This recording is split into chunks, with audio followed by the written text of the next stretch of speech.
तो आज दोस्तों हम बात करेंगे नेशनल पेंशन स्कीम क्या है और इसके क्या क्या फ़ायदे हैं। बेसिकली 2004 में गवर्नमेंट ने नेशनल पेंशन स्कीम इंट्रोड्यूस किया था, जो कि गवर्नमेंट एम्प्लॉई के लिए था। उसमें गवर्नमेंट ने ये मैंडेटरी कर दिया था कि जितने भी सेंट्रल गवर्नमेंट के एम्प्लॉयज़ हैं उनको मैं नेशनल पेंशन स्कीम ऑप्ट करना है, और उसके साथ साथ गवर्नमेंट भी 14% का कॉन्ट्रीब्यूशन उनके साथ करती थी।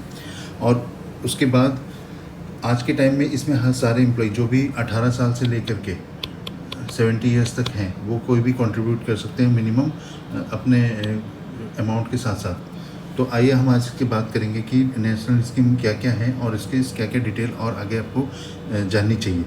एक इन्वेस्टमेंट के पर्पज़ से, फ्यूचर प्लानिंग के पर्पज़ से, प्लस उसके टैक्स बेनिफिट क्या क्या हैं, उसको कब कब निकाल सकते हैं, क्योंकि बहुत सारे कन्फ्यूज़न होते हैं नेशनल पेंशन स्कीम को लेकर के, जो कि क्लियरिटी नहीं मिल पाती, बैंक से भी नहीं मिल पाती, कई बार HR पर्सनल जो हैं वो भी नहीं बता पाते हैं। तो उसको मैं आपको, अगर आप ये वीडियो देख रहे हैं तो आप उसको आसानी से समझ सकते हैं।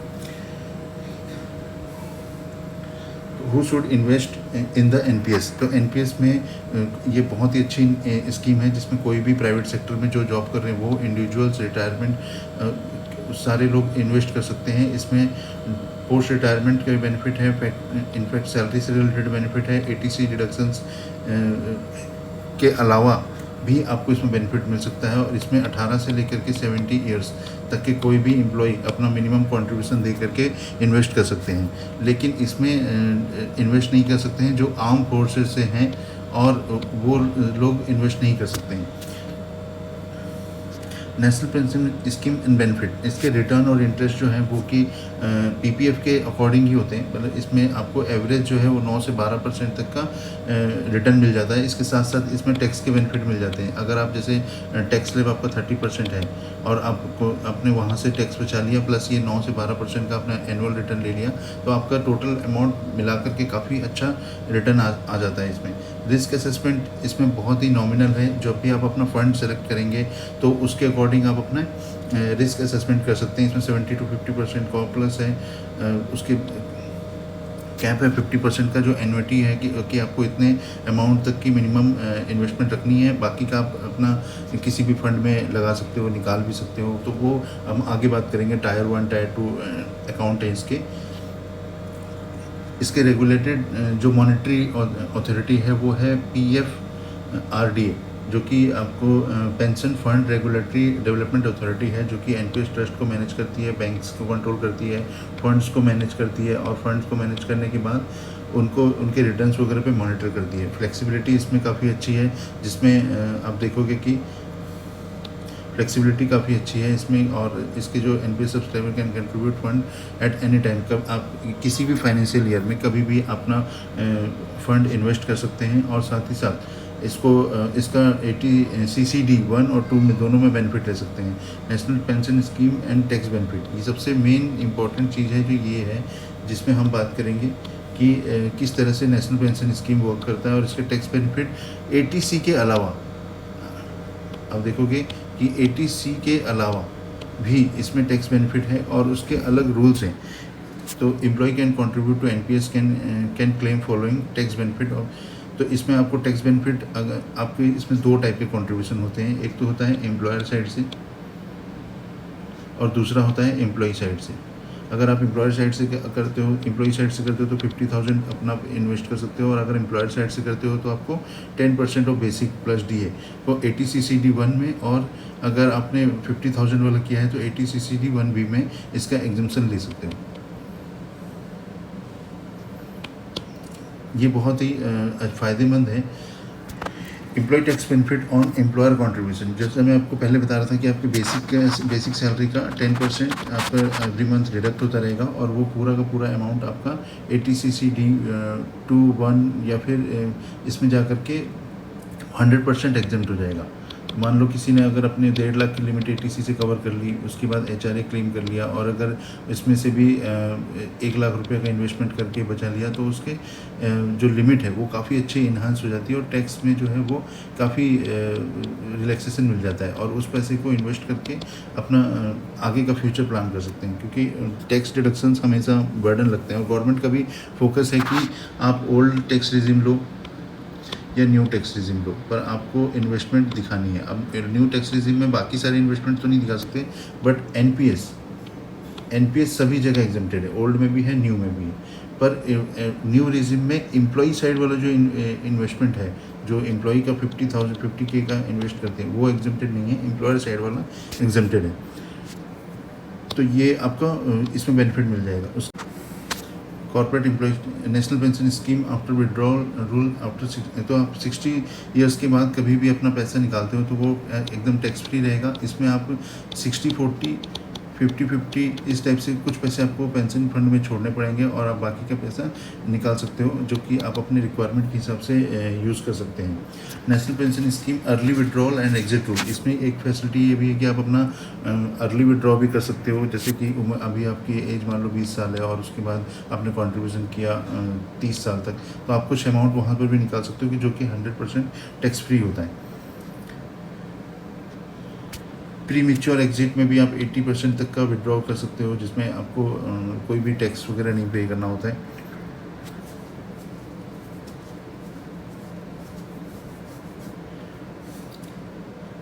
डेथ वाले केस में मैं आपको और डिटेल में एनपीएस के बारे में बताऊंगा, जो कि आगे मेरे पास है। इक्विटी एलोकेशन, आप अपने फंड को सेलेक्ट कर सकते हो और उसको चेंज कर सकते हो, फंड मैनेजर चेंज कर सकते हो। नेशनल पेंशन में जो एलिजिबिलिटी है वो 18 से 70 साल की है और इसमें केवाईसी वगैरह कंप्लीट करनी होती है। जो भी आपको ओवरसीज़ ओसीआई कार्ड लेकर के रखें वो भी इसमें इन्वेस्ट कर सकते हैं। तो गवर्नमेंट का इंटेंशन ये है कि इसमें ज़्यादा से ज़्यादा लोग इन्वेस्ट करें और इस बेनिफिट का फ़ायदा लें। अभी हम इसमें कंपैरिजन भी करेंगे कि आने वाले टाइम में एनपीएस और ईएलएस में क्या क्या डिफरेंसेस हैं। ऑनलाइन प्रोसेस है जिसमें आप आराम से अपना पैन और आधार के बेस पे प्रैन जनरेट कर सकते हो। प्रैन जो है ये परमानेंट रिटायरमेंट अकाउंट नंबर होता है, जो कि आप आगे कभी भी जैसे जाते हो विड्रॉल के लिए या फिर किसी को पोर्ट करते हो, किसी अदर बैंक में शिफ्ट कराते हो, तो प्रैन के ही थ्रू सारे फंड सेटल होते हैं। टाइप ऑफ एनपीएस अकाउंट, इसमें आपको डिफ़ॉल्ट और वॉलंटरी होते हैं। उसमें विड्रॉ के अलग अलग रूल्स होते हैं, परमिटेड हैं। टैक्स एग्जेम्पशन 2 लाख तक और प्लस 1.5 लाख तक की इसमें है। प्लस मिनिमम अगर आपने टायर 1 में लिया है तो 500 रहते हैं। मिनिमम एनपीएस पे कर सकते हैं, जिसमें चार्जेस ये हैं। Minimum NPS no limit. Tier 1 account is mandatory for everyone, जो भी ऑप्ट करते हैं, क्योंकि इसमें गवर्नमेंट कुछ फिक्स्ड सैलरी पे भी फिक्स्ड फंड में इन्वेस्ट करती है और ये मैंडेटरी हो जाता है। एनपीएस इंटरेस्ट रेट जो है वो आपको मैंने पहले बताया था कि 9 से 12% तक का होता है। पर इसमें भी आगे एक टेबल है जिसमें मैं आपको बताऊंगा कि एनपीएस के रिटर्न्स किस टाइप से हैं। जैसे एनपीएस के रिटर्न इस टाइप से हैं। इक्विटी क्लास ई में आपको 15 से 18% तक है, 13% तक है। ये आप देख सकते हो कि जितने साल आप रखोगे एनपीएस के अमाउंट को और जिस फंड में आप रखोगे, गवर्नमेंट बॉन्ड्स हैं, अल्टरनेट एसेट्स क्लास है, कुछ आपके इक्विटी क्लास है, तो जिसमें फ़ंड को जिस परसेंटेज में आप रखोगे और जितने सालों के लिए रखोगे उतने ही उसमें बेनिफिट एक्स्ट्रा मिलते भी जाते हैं। टायर 2 के भी ये अलग अलग रिटर्न्स हैं जो कि आपको अलग अलग टाइप से दिए गए हैं। इसमें 15%, 13%, 10%, 12, 10 इस तरह से दिए गए हैं, जो कि काफ़ी बेनिफिशियल है। अगर मैं एग्जांपल करूं तो मेरा एनपीएस का एक कैलकुलेटर है जिसमें मैंने कैलकुलेट करके रखा है कि मेरे 1000 मैं इनको इन्वेस्ट कर रहा हूं और अभी एज है 20 ईयर्स के, तो कितना मेरे को मंथली पेंशन के लिए एलिजिबल हो, तो 13,000 मंथली पेंशन के लिए एलिजिबल होता हूँ। तो ये 13,000 बहुत नॉमिनल अमाउंट है आज से 30-40 साल के लिए। पर अगर आप 1000 इन्वेस्ट करते हो तब ये है। अगर आप इसको 10,000 कर देते हो तो ये 13,000 जो है ये और भी अमाउंट बढ़ जाएगा। इसका अगर आप 25,000 कर दोगे तो और अमाउंट चेंज हो जाएगा। तो ये सारी चीज़ें उसके अकॉर्डिंग मल्टीप्लाई हो जाएगी। तो आप 1000 के अकॉर्डिंग चार्ज के देख सकते हो और इसके कैलकुलेटर आपको ऑनलाइन भी काफ़ी सारे मिल जाएंगे। इसके साथ साथ मेरे वीडियो के डिस्क्रिप्शन में भी आपको इसका कैलकुलेटर का लिंक दे दूँगा, आप वहाँ से भी कैलकुलेशन चेक कर सकते हैं। एनपीएस कस्टमर केयर, ये आप अपने कस्टमर केयर का नंबर सेव कर सकते हो। टोल फ्री नंबर है जिसमें आप बात कर सकते हो। एनपीएस में एसएमएस कर सकते हो। ये सारी फैसिलिटी गवर्नमेंट ने दी हुई है। Comparing NPS scheme with other tax saving instrument, तो एनपीएस के जो भी रिटर्न्स हैं वो अदर से कैसे हैं, जैसे एनपीएस है, ईएलएसएस है, पीपीएफ है और एफडी है। एफडी तो 5 साल के लिए है जिसमें सबसे नॉमिनल रिटर्न आता है, तो ये मैं कभी भी प्रेफर नहीं करूँगा और कोई भी इन्वेस्टर आपको एफडी के लिए प्रेफर नहीं करेगा। पीपीएफ लोग करवाते हैं और उसमें अपना 7.11% का इंटरेस्ट लेते हैं। इससे ज़्यादा रिटर्न तो ईपीएफ में आ जाता है, जिसके अलग फ़ायदे हैं। ELSS में 10 से 12% है और NPS में भी 9 से 12% है, जिसमें ये रिटायरमेंट तक है और ये 3 साल तक है, बाकी मार्केट रिस्क इसमें ज़्यादा है। और NPS में नॉमिनल है, प्लस उसमें टैक्स बेनिफिट है। म्यूचुअल फंड में टैक्स बेनिफिट भी लिमिटेड है। तो इसमें आप देख सकते हो कि कैसे कंपैरिजन करना है और उसके हिसाब से आप इन्वेस्ट कर सकते हो। आपके इन्वेस्टमेंट जो NPS के और म्यूचुअल फंड के जो इन्वेस्टमेंट है उसके रिटर्न्स और सारी चीज़ें यहाँ पर कंपैरिजन करके बताई गई है, जिसमें आप देख सकते हो कि किस तरह से ELSS में टैक्स और रिस्क का ज़्यादा चांसेस हैं, पर लेकिन NPS में टैक्स बेनिफिट भी है, साथ ही साथ रिटर्न अच्छा है और लॉन्ग टाइम रिटायरमेंट प्लान के लिए सही है। और इसमें जो आपके एन्युइटी 50% 60% की बताई गई है, उससे जो भी कंट्रीब्यूट करता है वो अपने फंड को पूरी तरीके से यूटिलाइज नहीं करता है, तो वो उस चीज़ को रिटायरमेंट के टाइम में सही से यूज़ कर सकता है, क्योंकि गवर्नमेंट की स्कीम है। अब इसमें आपको बताया गया कि आप सबसे पहले ऑफिशियल वेबसाइट में विजिट कर सकते हैं, वहाँ पर अपना पैन, डेट ऑफ बर्थ और पासवर्ड डाल के रीसेट कर सकते हैं, तो आप अपना लॉगिन करके पैन चेक कर सकते हैं। इसके अलावा भी जिस भी कंपनी से आप NPS ले रहे हैं, जिस बैंक से आप NPS ले रहे हैं, उनके भी पोर्टल होते हैं और उस पोर्टल पर जा कर के भी आप डायरेक्टली वहाँ से भी अपने स्टेटमेंट्स वगैरह देख सकते हैं। यूज़र ID क्या है इसके बारे में आपको वहीं से पता चल जाएगा कि NPS के इंटरेस्ट रेट जो है 9 से 12% होते हैं। टायर 1 टायर 2 में हमने एक्सप्लेन कर दिया है। इसमें आप देख सकते हो कि आप विड्रॉ कर सकते हो, तो विड्रॉ 25% से लेकर के कुछ स्पेसिफिक रीज़न, जैसे प्रॉपर्टी, स्टार्टिंग न्यू वेंचर, कोई परचेज़ करना है, तो अपने अकॉर्डिंग आप प्लान कर सकते हो कि विड्रॉ के क्या रूल हैं और उसमें आपको बेनिफिट मिल जाएगा। NPS के लिए कौन कौन एलिजिबल हैं? आप 18 से 70 साल के हैं, आप इंडियन हैं और आप या NRI हैं, वो सभी इन्वेस्ट कर सकते हैं। सिर्फ इसमें आर्म्ड फोर्स में जो हैं, जो आर्मी रिटायर्ड हैं या आर्मी से वर्किंग कर रहे हैं, वो इन्वेस्ट नहीं कर सकते। बाकी सभी लोग कर सकते हैं। कि मैच्योरिटी पीरियड क्या है, तो इसमें 60 ईयर है। और डेथ के केस में जो भी अगर बेनिफिट लेते हैं, सब्सक्राइबर की डेथ हो जाती है, तो इसमें बताया गया कि पूरा पैसा जो है वो नॉमिनी को दिया जाएगा और उसके साथ साथ नॉमिनी को देने के बाद उसके जो भी रिस्क असेसमेंट है, जो भी उनके पेंशन बताई गई है, वो पेंशन भी स्टार्ट की जाएगी नॉमिनी को।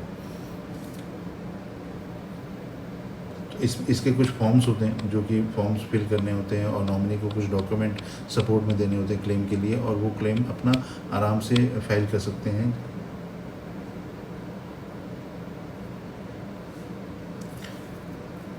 अभी इसमें ये डॉक्यूमेंट है जिसमें KYC की, जब आपने जो NPS लिया था उस समय जो डॉक्यूमेंट दिए थे, या नॉमिनी की जो भी डिटेल्स हैं वो दे सकते हैं। लीगल हायर आपको बनवा के देना होगा। प्रोसेस इसका इस तरह से है कि आपको बैंक में फॉर्म भर करके, जो बैंक है उसको POP बोलते हैं। तो आज का हमारा ये वीडियो यहीं पर समाप्त होता है। आप thank you so much for watching this. अगर आपको हमारा टॉपिक पसंद आया तो हमारे कमेंट बॉक्स में ज़रूर कमेंट कीजिए, और आप कोई नया टॉपिक देखना चाहते हैं तो आप हमारे को ज़रूर लिखिए, ताकि हम उससे रिलेटेड टॉपिक पे वीडियो बना करके आपको ज़रूर हेल्प करें। Thank you.